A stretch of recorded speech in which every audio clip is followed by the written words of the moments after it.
Capsule numéro 2 sur les chapitres 7 et 8 portant sur les inéquations à deux variables.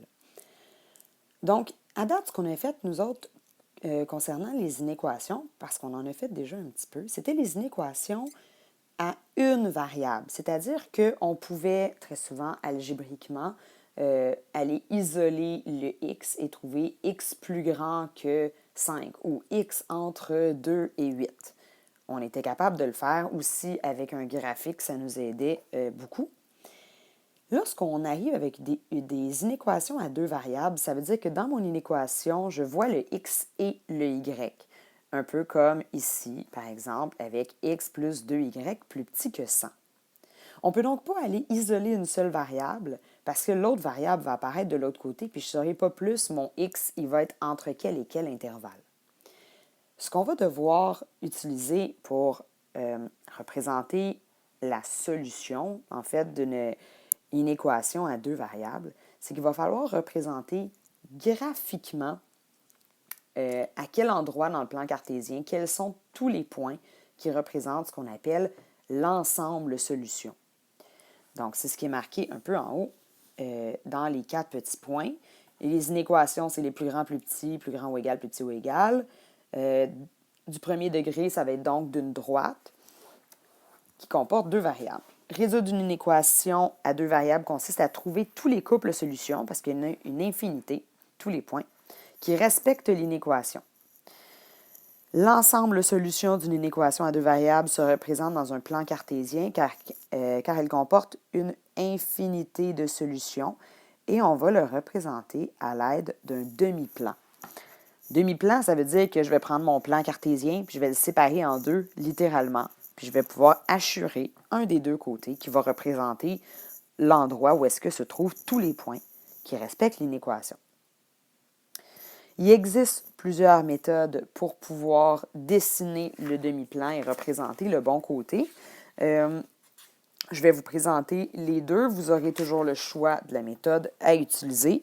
Il va falloir me laisser des traces sur ce que vous avez utilisé comme méthode, mais vous aurez toujours le choix entre les deux. Donc, première méthode, c'est la méthode qu'on appelle du point test. Donc, on va littéralement aller tester un point. La première étape va être la même dans les deux méthodes, c'est-à-dire qu'on va commencer par aller dessiner la droite. Bon, pour aller dessiner la droite qui représente l'inéquation, il va falloir commencer par remplacer le signe d'inégalité, le plus petit ou plus grand, par un symbole égal. Et après ça, ça va être à vous de décider la manière que vous allez dessiner. Donc, est-ce que vous faites une petite table de valeurs ou est-ce que vous utilisez le taux de variation et la valeur initiale comme je vous avais montré un peu? C'est votre choix. Ça ne me dérange pas. Donc, on va regarder ici ce qu'on peut faire avec ça. On a x plus 2y plus petit que 100. Donc, je vais remplacer le plus petit que par un symbole d'égalité. Donc, x plus 2, y égale 100. Et je vais aller tracer cette droite-là. Moi, je préfère aller isoler y là-dedans pour pouvoir trouver le taux de variation et ensuite, et la valeur initiale. Et utiliser la valeur initiale au départ. Et ensuite, le taux de variation. Donc, ça donne moins x sur 2 plus 50. Donc, ma valeur initiale est 50. Mon taux de variation, moins 1 sur 2. Donc, dans mon plan cartésien, je vais aller faire des bonds de 50 ou même des bonds de 25. Là, ça va bien faire le travail. Donc, le 50, je vais le retrouver ici. Le 100, 50, 100. Avant d'aller tracer, un petit point important. Si le signe d'inégalité est strict, donc s'il est juste plus grand ou plus petit, la droite qu'on va dessiner va être en pointillé. Pourquoi? Parce qu'elle ne fera pas partie de l'ensemble solution. Si je veux que ça soit x plus 2y strictement plus petit que 100, ça veut dire que tous les points qui sont égaux à 100, donc les points de la droite, n'en font pas partie. C'est donc important de la faire en pointillé. Je vais garder ça en tête avant de faire mon dessin. Donc, selon mon selon ma règle, ma valeur initiale est 50, donc j'ai un point ici à 50. Mon taux de variation est moins 1/2, donc si on se rappelle un peu comment j'utilisais ça, donc delta Y sur delta X, ça veut dire que si je descends de 1, j'avance de 2. J'aurais dû choisir une autre couleur ici pour vous montrer ça, là. Si je descends de 1, delta Y, c'est moins 1. J'avance de 2 parce que le delta X, c'est 2. Donc, ça me donne un autre point à cet endroit-là. Et là, je peux aller faire les pointillés, je vous rappelle, qui relient ces points-là. Et je prolonge. Si vous n'êtes pas à l'aise avec cette méthode, placez le 50 et ensuite, allez vous faire une petite table de valeurs pour pouvoir trouver un autre point. Si vous allez calculer le 0 de la règle, l'abscisse à l'origine, ça va bien marcher aussi. Donc, la droite ressemble à ceci. Maintenant, comme je vous disais, on veut tracer le demi-plan. Ça veut dire qu'il va falloir que je décide ce qui respecte l'inéquation. Est-ce que ce sont tous les points qui sont en haut de ma droite ou bien tous les points qui sont en bas de ma droite? C'est soit un, soit l'autre. Il n'y a pas deux, il y a pas d'autre choix. Donc, ici, la méthode consiste à tester le point. Je vais aller tester un point. Je vais aller tester un point, bien évidemment, qui n'est pas sur ma droite. Je vais aller tester un point qui est clairement en haut ou clairement en bas de ma droite. C'est vous qui décidez lequel point. Je pourrais, par exemple, tester le point qui est ici, qui est 100-125, dans mon inéquation. Je vais aller vérifier si oui ou non, le point respecte l'inéquation. C'est ce qui est marqué en haut ici, là. Choisir un point qui ne fait pas partie de la droite, remplacer ses coordonnées dans l'inéquation. Si les coordonnées vérifient, donc si ça fonctionne, l'inéquation, ça veut dire qu'on est du bon bord, assure du bord de ce point-là. Si les coordonnées ne vérifient pas, si tu arrives avec 4 est plus grand que 10, ça ne marche pas.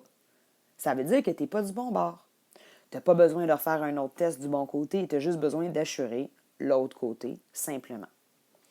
Donc ici, je vais souvent, si la droite ne passe pas par 0, 0, je vais souvent aller tester le point 0, 0. Pourquoi? Parce que ça se calcule super vite en remplaçant tout par 0, le x puis le y.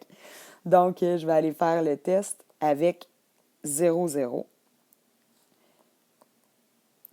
Donc, je reprends mon inéquation de départ. X plus 2y plus petit que 100.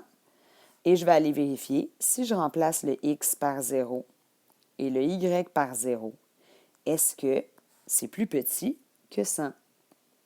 Bien, 0 plus 0, ça fait pas mal 0. Oui, c'est plus petit que 100. Donc, oui. Donc, c'est le bon côté. Ça va être du côté du 0, 0.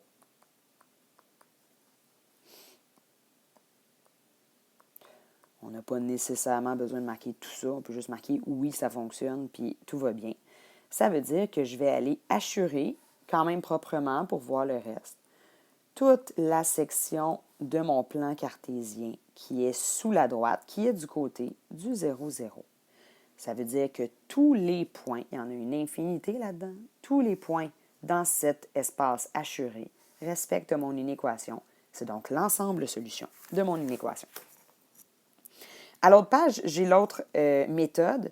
Personnellement, j'aime beaucoup l'autre méthode. Je l'ai appelée la méthode de la montagne parce qu'on se demande est-ce qu'on est au-dessus de la montagne ou en dessous de la montagne. C'est une petite métaphore ou je ne sais pas trop, un dessin qu'on s'est imaginé à un moment donné durant un cours avec des élèves. Donc, la première étape va aller, encore une fois, d'aller tracer la droite, mais avant d'aller remplacer le symbole d'inégalité par un égal, ici, la différence, c'est que je vais aller isoler le Y. C'est la méthode du Y isolé, si on y trouve un mot un petit peu plus sérieux.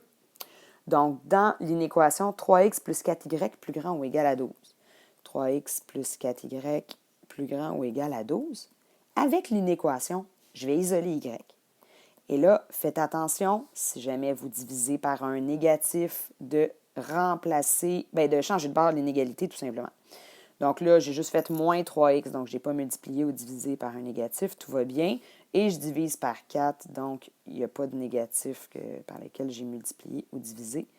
Tout va bien encore. Plus 3. À ce moment-là, mon y est isolé dans mon inéquation. Je vais pouvoir garder ça en tête.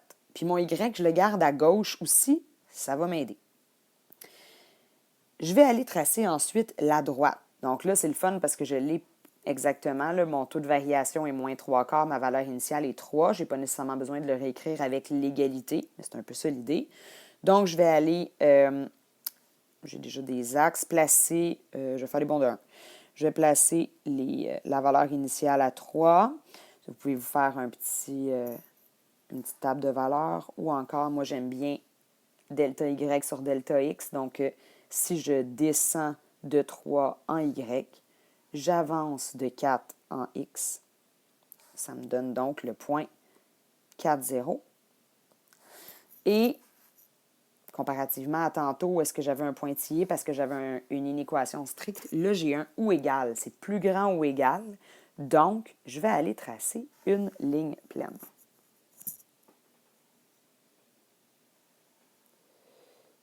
Bon, ça ressemble à la droite la moins précise du monde, mon affaire.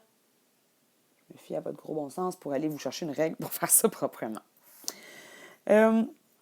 Ensuite, il nous reste à décider si c'est en haut ou en dessous qu'on va assurer. On l'a déjà, notre réponse. L'idée, c'est que si c'est Y plus grand que, je vais être au-dessus. Si c'est Y plus petit que, on va être en dessous. Un peu comme si on était au-dessus d'une montagne, au-dessus de la droite, ou en dessous d'une montagne, en dessous de la droite. Donc, si c'est Y plus grand ou égal, avec le Y à gauche, on va aller assurer au-dessus. Si c'est Y plus petit ou égal, on va assurer en dessous de la droite. Donc ici, j'ai Y plus grand ou égal, ça veut dire que je vais aller assurer au-dessus de la droite. Aussi, on a fait une droite en point plein, une droite en ligne pleine. Ça veut dire que tous les points qui sont sur la droite respectent aussi l'inéquation. C'est à considérer, c'est pour ça qu'on a fait une droite pleine. La page suivante, c'est les exercices. Vous en avez aussi dans Sommet, page 308 à 314. Et les exercices de la page 6 de vos notes aussi sont à faire, qui font référence à ce qu'on vient de voir, les inéquations. C'est vous qui décidez la méthode pour choisir.